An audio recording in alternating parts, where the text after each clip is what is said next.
मनुष्य योनि का भोग। मनुष्य को अपने किए गए कर्मों का फल भुगतना ही पड़ता है।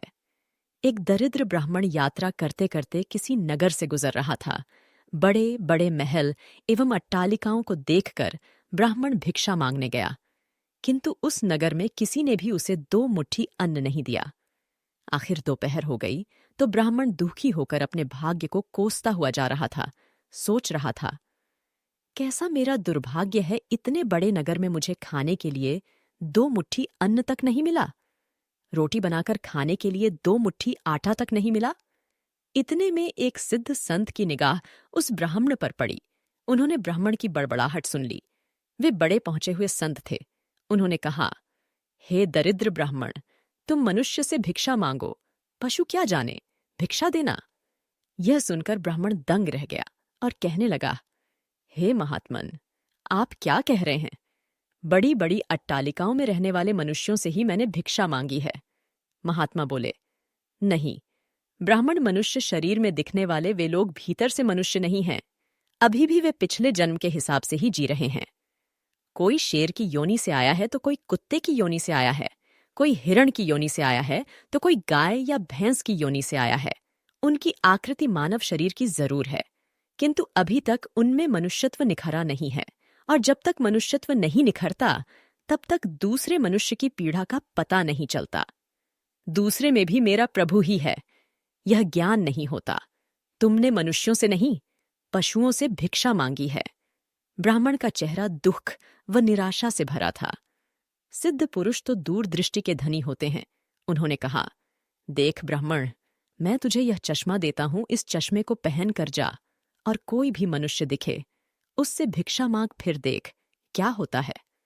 वह दरिद्र ब्राह्मण जहां पहले गया था वहीं पुनः गया और योग सिद्ध कला वाला चश्मा पहनकर गौर से देखा। हो, वाकई कोई कुत्ता है, कोई बिल्ली है तो कोई बघेरा है। आकृति तो मनुष्य की है, लेकिन संस्कार पशुओं के हैं। मनुष्य होने पर भी मनुष्यत्व के संस्कार नहीं हैं। घूमते घूमते वह ब्राह्मण थोड़ा सा आगे गया तो देखा कि एक मोची जूते सिल रहा है। ब्राह्मण ने उसे गौर से देखा तो उसमें मनुष्यत्व का निखार पाया। ब्राह्मण ने उसके पास जाकर कहा, भाई, तेरा धंधा तो बहुत हल्का है, और मैं हूं ब्राह्मण, रीति रिवाज एवं कर्मकांड को बड़ी चुस्ती से पालता हूं। मुझे बड़ी भूख लगी है, इसीलिए मैं तुझसे मांगता हूं, क्योंकि मुझे तुझमें मनुष्यत्व दिखा है। उस मोची की आंखों से टप टप आंसू बरसने लगे। वह बोला, हे प्रभु, आप भूखे हैं?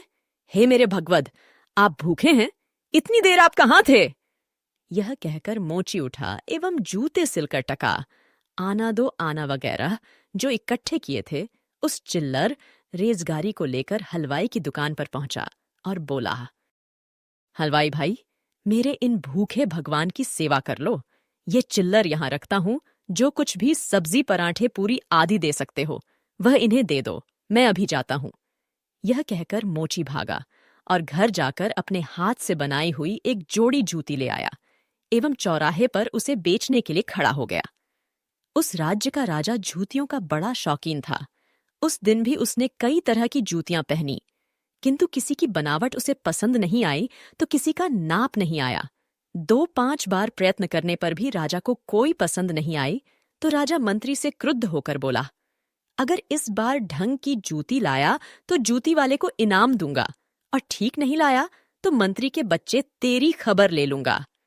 दैव योग से मंत्री की नजर इस मोची के रूप में खड़े असली मानव पर पड़ गई, जिसमें मानवता खिली थी, जिसकी आंखों में कुछ प्रेम के भाव थे, चित्त में दया करुणा थी, ब्राह्मण के संग का थोड़ा रंग लगा था। मंत्री ने मोची से जूती ले ली एवं राजा के पास ले गया। राजा को वह जूती एकदम फिट आ गई, मानो वह जूती राजा के नाप की ही बनी थी। राजा ने कहा, ऐसी जूती तो मैंने पहली बार ही पहन रहा हूं, किस मोची ने बनाई है यह जूती? मंत्री बोला, हुजूर, यह मोची बाहर ही खड़ा है। मोची को बुलाया गया।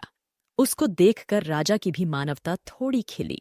राजा ने कहा, जूती के तो 5 रुपये होते हैं, किंतु यह 5 रुपयों वाली नहीं है, 500 रुपयों वाली जूती है। जूती बनाने वाले को 500 और जूती के 500, कुल 1000 रुपये इसको दे दो। मोची बोला, राजा जी, तनिक ठहरिए, यह जूती मेरी नहीं है, जिसकी है उसे मैं अभी ले आता हूं। मोची जाकर विनयपूर्वक उस ब्राह्मण को राजा के पास ले आया एवं राजा से बोला, राजा जी, यह जूती इन्हीं की है। राजा को आश्चर्य हुआ। वह बोला, यह तो ब्राह्मण है, इसकी जूती कैसे? राजा ने ब्राह्मण से पूछा तो ब्राह्मण ने कहा, मैं तो ब्राह्मण हूं, यात्रा करने निकला हूं। राजा, मोची जूती तो तुम बेच रहे थे, इस ब्राह्मण ने जूती कब खरीदी और बेची? मोची ने कहा, राजन, मैंने मन में ही संकल्प कर लिया था कि जूती की जो रकम आएगी वह इन ब्राह्मण देव की होगी। जब रकम इनकी है तो मैं इन रुपयों को कैसे ले सकता हूं? इसीलिए मैं इन्हें ले आया हूं। न जाने किसी जन्म में मैंने दान करने का संकल्प किया होगा और मुकर गया होऊंगा, तभी तो यह मोची का चोला मिला है। अब भी यदि मुकर जाऊं तो न जाने मेरी कैसी दुर्गति हो। इसीलिए राजन, ये रुपये मेरे नहीं हुए। मेरे मन में आ गया था कि इस जूती की रकम इनके लिए होगी, फिर 5 रुपये मिलते तो भी इनके होते और 1000 मिल रहे हैं तो भी इनके ही हैं। हो सकता है मेरा मन बेईमान हो जाता, इसीलिए मैंने रुपयों को नहीं छुआ और असली अधिकारी को ले आया। राजा ने आश्चर्यचकित होकर ब्राह्मण से पूछा, ब्राह्मण मोची से तुम्हारा परिचय कैसे हुआ? ब्राह्मण ने सारी आप बीती सुनाते हुए सिद्ध पुरुष के चश्मे वाली बात बताई और कहा कि राजन, आपके राज्य में पशुओं के दर्शन तो बहुत हुए, लेकिन मनुष्यत्व का अंश इन मोची भाई में ही नजर आया। राजा ने कौतूहलवश कहा, लाओ, वह चश्मा जरा हम भी देखें। राजा ने चश्मा लगाकर देखा तो दरबारियों में उसे भी कोई सियार दिखा, तो कोई हिरण, कोई बंदर दिखा तो कोई रीछ। राजा दंग रह गया कि यह तो पशुओं का दरबार भरा पड़ा है। उसे हुआ कि ये सब पशु हैं, तो मैं कौन हूं? उसने आईना मंगवाया एवं उसमें अपना चेहरा देखा तो शेर। उसके आश्चर्य की सीमा न रही। ये सारे जंगल के प्राणी और मैं जंगल का राजा शेर यहां भी इनका राजा बना बैठा हूं। राजा ने कहा, ब्राह्मण देव योगी महाराज का यह चश्मा तो बड़ा गजब का है। वे योगी महाराज कहाँ होंगे? ब्राह्मण, वे तो कहीं चले गए। ऐसे महापुरुष कभी कभी ही और बड़ी कठिनाई से मिलते हैं। श्रद्धावान ही ऐसे महापुरुषों से लाभ उठा पाते हैं। बाकी तो जो मनुष्य के चोले में पशु के समान हैं, वे महापुरुष के निकट रहकर भी अपनी पशुता नहीं छोड़ पाते। ब्राह्मण ने आगे कहा, राजन, अब तो बिना चश्मे के भी मनुष्यत्व को परखा जा सकता है। व्यक्ति के व्यवहार को देखकर ही पता चल सकता है कि वह किस योनि से आया है। एक मेहनत करे और दूसरा उस पर हक जताए तो समझ लो कि वह सर्प योनि से आया है, क्योंकि बिल खोदने की मेहनत तो चूहा करता है, लेकिन सर्प उसको मारकर बल पर अपना अधिकार जमा बैठता है। अब इस चश्मे के बिना भी विवेक का चश्मा काम कर सकता है, और दूसरे को देखें, उसकी अपेक्षा स्वयं को ही देखें कि हम सर्पयोनि से आए हैं कि शेर की योनि से आए हैं, या सचमुच में हम में मनुष्यता खिली है। यदि पशुता बाकी है तो वह भी मनुष्यता में बदल सकती है कैसे? गोस्वामी तुलसीदास जी ने कहा है, बिगड़ी जन्म अनेक की, सुधरे अब और आजू। तुलसी हुई राम को, राम भजी तज कुसमाजू। कुसंस्कारों को छोड़ दें। बस अपने कुसंस्कार आप निकालेंगे तो ही निकलेंगे। अपने भीतर छिपे हुए पशुत्व को आप निकालेंगे तो ही निकलेगा। यह भी तब संभव होगा जब आप अपने समय की कीमत समझेंगे। मनुष्यत्व आए तो एक एक पल को सार्थक किए बिना आप चुप नहीं बैठेंगे। पशु अपना समय ऐसे ही गंवाता है। पशुत्व के संस्कार पड़े रहेंगे तो आपका समय बिगड़ेगा। अतः पशुत्व के संस्कारों को आप बाहर निकालिए एवं मनुष्यत्व के संस्कारों को उभारिए। फिर सिद्ध पुरुष का चश्मा नहीं, वरन अपने विवेक का चश्मा ही कार्य करेगा, और इस विवेक के चश्मे को पाने की युक्ति मिलती है हरि नाम संकीर्तन, यानी सत्य का संघव सत्संग से।